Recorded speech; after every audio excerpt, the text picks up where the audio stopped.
कि उस ज़माने में जबकि नेशन का नाम भी नहीं लिया जा सकता था, उन्होंने शिबली नेशन रखा कि वतन की मोहब्बत हमारे ईमान का एक अंश है, एक हिस्सा है। कि ये सन 14 में बनती है और सन 22-23 तक इसका ये हाल हो जाता है कि महात्मा गांधी हो, मोतीलाल नेहरू हो, सर तेज बहादुर सप्रू हो, मदन मोहन मालवीय हो, जितने जो टॉप क्लास के उस ज़माने के लीडर्स थे वो सब यहाँ आने लगे। शिबली एकेडमी जो है वो छोटा मोटा हिंदुस्तान है। सबसे पहला इंसान जिसने मुस्लिम लीग की मुखालफत की और अपनी शायरी के ज़रिए से इसके बरखच्चे उड़ाए, वो शिबली थे। उनका कहना था कि इस देश में मुसलमान हिंदू के बिना नहीं रह सकता और हिंदू मुसलमान को छोड़ के नहीं रह सकता। अज़मा वजुज़ हिकायत महरो वफा मपुरस, हाँ, हम दारा और सिकंदर के किस्से नहीं जानते हैं, हम मोहब्बत और प्रेम की कहानियाँ जानते हैं। इसके लिए दीवानों की ज़रूरत है और दीवाने हर दौर में कमी होते हैं, दीवाने चाहिए। आप जाते तो हैं उस बज़्म में शिबली लेके, हाले दिल देखिए इजहार न होने पाए। ये शेर फिलोसफर ऑथर शिबली नोमानी साहब के हैं, जिनकी बनाई एकेडमी में आज हम खड़े हैं। उत्तर प्रदेश के पश्चिम में जो रसूख अलीगढ़ मुस्लिम यूनिवर्सिटी का है, पूर्वांचल में शिबली नेशनल कॉलेज वही हैसियत रखता है। यही नहीं, इस कॉलेज के, इस एकेडमी के ज़र्रे ज़र्रे ने आज़ादी की तदबीरें सुनी हैं। जवाहरलाल नेहरू, महात्मा गांधी जैसी महान हस्तियां यहाँ पहुंची और आज़ादी की लड़ाई कैसे लड़ी जाए, उनकी योजनाओं पर चर्चाएं की। आइए इस वीडियो में नज़र डालते हैं शिबली एकेडमी और शिबली नेशनल कॉलेज के इतिहास और वर्तमान पर। हर चीज़ का अपना इतिहास होता है। एकेडमी है, शिबली एकेडमी है, तो इसका इतिहास भी है और हम पूरे विश्वास से कह सकते हैं, यकीन से कह सकते हैं कि बड़ा शानदार इतिहास है हमारा। सन 1914 में ये एकेडमी की बुनियाद रखी गई थी। आज 2022-23 पे आ गए हम लोग, तो किसी भी संस्था के लिए, किसी भी इंस्टीट्यूट के लिए लगातार इतने दिनों तक जिंदा रहना, ये भी एक बड़ी बात है। और वो भी इस सूरत में जबकि ये संस्था जो है बिना किसी सरकारी मदद के, बिना किसी चंदे के, कोई आम आदमी से कोई पैसा नहीं लिया गया। ये सिर्फ चंद लोगों की वजह से जो है इसका चलता है। तो इस लिहाज से देखा जाए तो बड़ी बात है कि हमारी जो शिबली एकेडमी है वो आज भी जिंदा है। अब रहा इसका इतिहास, ये क्यों इसको बनाया गया है और क्या चीज़ थी जिसकी वजह से इसका इतना नाम हुआ देश में भी विदेश में भी, तो आपने इससे पहले भी बातें सुनी होंगी और हम भी वही बात कह सकते हैं कि अल्लामा शिबली नोमानी एक इनकलाबी किस्म के अपने दौर में 1857 में पैदा हुए वो, तो ऐसे ही उनके खून में जो है क्रांति आ गई थी। वो जो भी सोचते थे वो उस ज़माने के जो उलमा थे, आलिम लोग थे, या जो मुस्लिम लीडरशिप थी उससे कुछ हट के सोचते थे। इनकलाबी होने का मतलब भी यही है कि ज़रा डगर से हट के सोचा जाए। नया ज़माना है, नए हालात हैं, अंग्रेज़ आ गए हैं, 1857 के बाद पूरा उनकी हुकूमत कायम हो गई है। अब हिंदुस्तानियों के लिए कोई चीज़ रह नहीं गई है कि ये हुकूमत कर सकें या अपनी चीज़ को मनमाने तरीके से चला सकें। और यूरोप और अंग्रेज़ की जो सभ्यता थी, जो सिविलाइजेशन था, जो उनकी तहजीब थी, वो जो यहाँ पर जो आ रही थी कि लोग अपने भारतीयता को जो छोड़ रहे थे, हर पुरानी चीज़ का मजाक उड़ने लगा था। नई ज़बान हो, नया लिबास हो, नया रहन सहन हो, तो धर्म भी छोड़ दो, हैं, तो जो सोचने का जो अंदाज़ है, लिखने का जो अंदाज़ है, अपनी बात कहने का जो अंदाज़ है, वो भी छोड़ दो, यहाँ तक कि अपने इतिहास को भी छोड़ दो। अंग्रेज़ों ने, आप सब जानती हैं कि अंग्रेज़ों ने जो भारत का इतिहास है, मेडिवल इंडिया का, वो जिस तरीके से उन्होंने लिखा है वो सब जानते हैं कि कैसे झूठ और सच मिला के उन्होंने एक कहानी तैयार कर दी। लेकिन चूँकि उनका लिखा हुआ था, इसलिए उसको लोगों ने पढ़ा भी कॉलेजों में, यूनिवर्सिटियों में, और उसी को माना भी। ऐसे में अल्लामा शिबली ने देखा कि अगर इन लोगों का जवाब नहीं दिया जाएगा तो जो नई पीढ़ी है, नई नस्ल है, वो भूल जाएगी कि हम किसकी औलाद हैं और भारत में हमने क्या क्या किया है। सब अंग्रेजी की वजह से तरक्की नहीं है, बल्कि ये भारत जो है अगर हज़ारों साल से है तो इसके पीछे कौन लोग हैं। ये चीज़, ये सोच थी। ये जो इतिहास की सच्चाइयाँ हैं, इनको इसलिए लाया जाए कि जो गैर मुल्की आ गए हैं, बाहर के लोग आ गए हैं, उनका प्रभाव गलत तरीके से देश पे ना फैले। उसका जवाब देने के लिए एक एकेडमी ऐसी हो जहाँ पर सुकून के साथ आराम से बैठ के और उन्हीं के अंदाज में, यानी यूरोप का जो अंदाज है रिसर्च करने का, जिसमें ऑब्जेक्टिव जो स्टडीज़ होती हैं, वो जो है यहाँ पर भी इसको इस्तेमाल किया। अल्लामा सर सैयद के साथ तो ज़रूर थे, लेकिन इस सोच में दोनों में इख्तिलाफ था। सर सैयद ये चाह रहे थे कि अंग्रेज़ों की तहज़ीब इख्तियार करके उनकी ज़ुबान पढ़कर हम हिंदुस्तानियों का भला कर सकते हैं, लेकिन अल्लामा शिबली का ये ख्याल था कि नहीं, हम इल्म तो हासिल करेंगे, जिस हथियार से उन्होंने हमें वो किया है, ज़ेर किया है, उसी हथियार से हम उनको गालिब आने की कोशिश करेंगे। तो ये एक नीयत थी, बहुत बड़ी चीज़ थी, इसलिए कि भी उर्दू जो है वो गालिब और ज़ौक़ के ज़माने की ज़बान थी, शायरी की ज़बान थी। अभी वो एकेडमिक या ज्ञान की ज़बान नहीं हुई थी। शिबली ने ये किया इस एकेडमी के ज़रिए से कि उर्दू ज़बान को दुनिया की एक एकेडमिक ज़बान बना दिया। शेर उल-अजम लिखी, यानी ईरान की फ़ारसी शायरी ईरान में उसकी हिस्ट्री नहीं लिखी गई, यहाँ लिखी गई। ये एक पूरे भारत के लिए बड़े गर्व की बात है कि ईरान की शायरी को, उनकी जो पोएटिक जो हिस्ट्री है, उसको लिखने वाला कौन है? 5 वॉल्यूम में आज़मगढ़ के अल्लामा शिबली नोमानी। तो वो ये चाहते थे कि ये काम आगे भी बढ़े। आगे बढ़ने के लिए एक टीम होनी चाहिए, उस टीम के लिए कुछ इंतज़ाम होना चाहिए। तो इसकी वजह से यहाँ उनके ख़ानदान के लोगों ने उस ज़माने में ज़मीन की इतनी लालच नहीं थी, लोगों ने अपनी ज़मीन इसको वक्फ कर दिया, ले जाइए, बनाइए आप। तो ऐसे एक बात और यहाँ की हम बताना ज़रूरी है, बहुत अहम बात है कि एकेडमी जब बनी तो सन 16 में, जुलाई सन 16 में ये हुआ कि इसका कोई ऑर्गन भी निकले। तो मारिफ नाम की एक पत्रिका, जर्नल निकला। वो मारिफ जो है आज तक, सन 16 से लेके आज तक किसी महीने में उसका नागा नहीं हुआ, आज तक निकल रहा। वर्ल्ड वार हुई, पार्टीशन हुआ, कोरोना आया, सैलाब आए, तूफान आए, जलजले आए, सब कुछ हुआ, लेकिन मारिफ पत्रिका जो है वो किसी महीने उसका गैप नहीं हुआ। ये उर्दू में तो इसकी वर्ल्ड बुक में आ गया नाम कि कोई पत्रिका इतने दिन तक चली ही नहीं। ये है। और फिर इसके साथ साथ ये भी है कि जैसे डॉक्टर अहमदुल्ला साहब बहुत बड़े स्कॉलर थे, पेरिस में 27 भाषाओं के माहिर थे।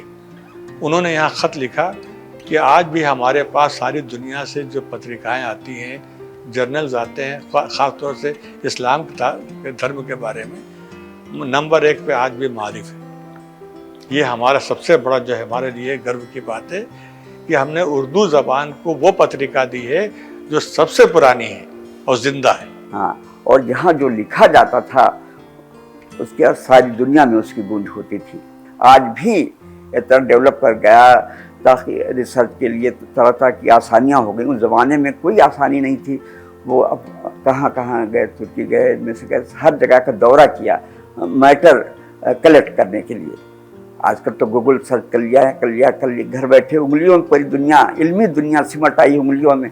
उस ज़माने में तो कहाँ कहाँ वो गए मैटर कर, जहाँ जाते थे बस लाइब्रेरी, और वहाँ के कल्चर को देखते, तहजीब को देखते, वो तमाम किताबें यहाँ मौजूद हैं, मशहूर है। आजमगढ़ में शिबली एकेडमी या Darul Musannifin means house of authors. तो जब ये उनको लोगों को पता चला तो सबने वेलकम किया।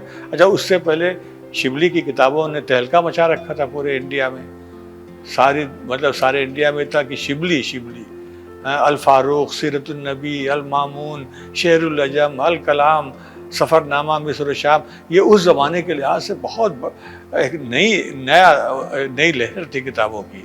तो पूरा हिंदुस्तान जो है, तब उर्दू जानने वाले सभी लोग थे, तो सब उन शिबली के नाम से वाकिफ़ थे। इसीलिए हम कहते हैं कि पूरे इस्लामिक वर्ल्ड में इस तरीके की कोई भी एकेडमी नहीं जितने सोच समझ के एक मंसूबे के तहत इस्लाम की हिस्ट्री और अपने देश की हिस्ट्री को पेश किया हो, बड़ी मेहनत से।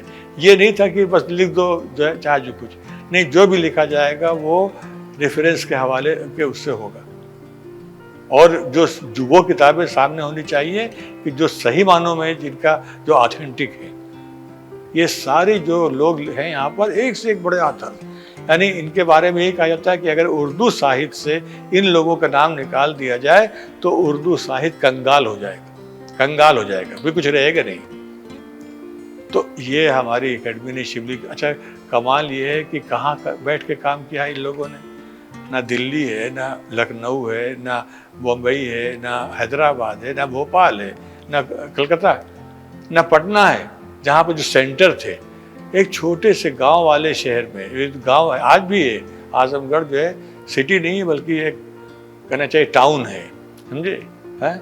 ऐसे में यहाँ रह के ये जो काम हुआ है ये कोई सोच नहीं सकता कि कैसे हुआ। और उसकी कदर क्या हुई? उसकी कदर ये हुई कि ये सन 14 में बनती है और सन 22-23 तक इसका ये हाल हो जाता है कि महात्मा गांधी हो, मोतीलाल नेहरू हो, सरतेज बहादुर सप्रू हो, मदन मोहन मालवीय हो, जितने जो टॉप क्लास के उस जमाने के लीडर्स थे वो सब यहाँ आने लगे।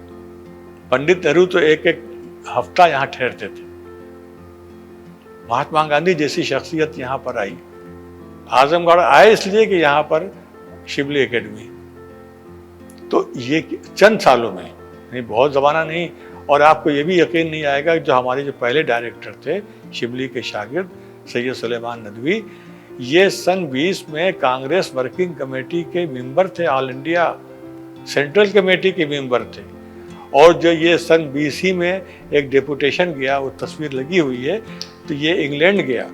तो इंग्लैंड में वहाँ की पार्लियामेंट को इन्होंने संबोधित किया, आज़ादी का नारा लगाया, हमको संपूर्ण आज़ादी चाहिए। वो उस डेलीगेशन का हेड कौन था? हाँ, जो हमारा हेड था इस एकेडमी का। तो ये इस एकेडमी की जो रचना हुई है उसका इतिहास आंखें खोल देने वाला है। और ये जो आप देख रहे हैं ख़त रखे हुए हैं यहाँ पर फोटो कापी, कोई सोच सकता है राजेंद्र प्रसाद जी जो पहले प्रेसिडेंट हैं इंडिया के, ऐसी उर्दू में यहाँ ख़त लिखते थे कि जो हम लोग नहीं पढ़ पा रहे आज।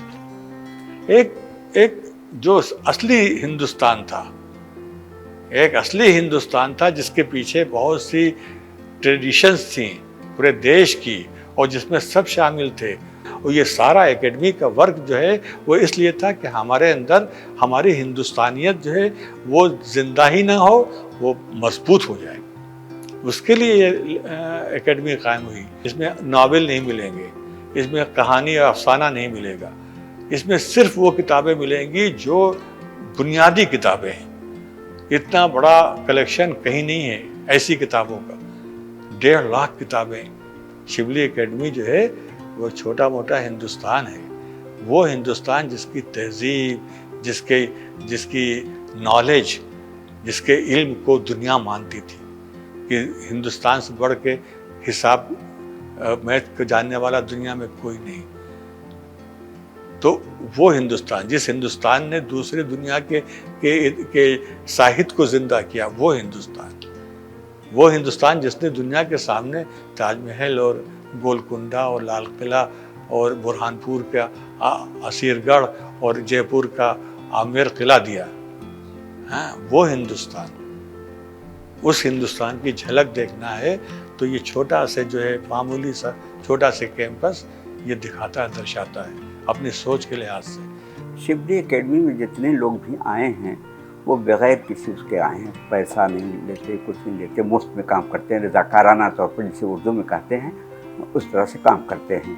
और हरदम दिन रात इसी के बारे में सोचते हैं, लिखना पढ़ना कैसे इस इदारे को चला जाए। तो अपने रिसोर्सेज हम लोग जनरेट करते हैं ताकि चलाएं, क्योंकि यहाँ 30-32 लोग काम कर रहे हैं और 6-7 लाख रुपये महीने का खर्चा है। एक तो ये बहुत अहम बात है, इसके लिए कोशिश करते हैं। यहाँ के लोग इससे बहुत ज़्यादा अट्रैक्शन महसूस करते हैं, लोग हर तरह से मदद करने की कोशिश करते हैं, जिससे एक एकेडमी चल रही है। सबसे पहला इंसान जिसने मुस्लिम लीग की मुखालफत की और अपनी शायरी के ज़रिए से इसके परखच्चे उड़ाए वो शिबली थे। उनका कहना था कि इस देश में मुसलमान हिंदू के बिना नहीं रह सकता और हिंदू मुसलमान को छोड़ कर नहीं रह सकता। तब पाकिस्तान नहीं बना था, वो 2 नेशन थ्योरी नहीं आई थी, लेकिन 2 नेशन थ्योरी को बर्बाद कर देने वाला पहला शख्स कोई अगर है तो शिबली है। इसी वजह से हमारी हिस्ट्री जो है उसको लोग कहते हैं कि यहाँ एक तरफ दिखाते हैं। इल्ज़ाम है हमारे ऊपर कि इन लोगों ने जो किताबें लिखी हैं वो एक तरफा हैं। क्या मतलब कि साहब ये सब अच्छी चीज़ दिखाते हैं, बुरी चीज़ दिखाते नहीं।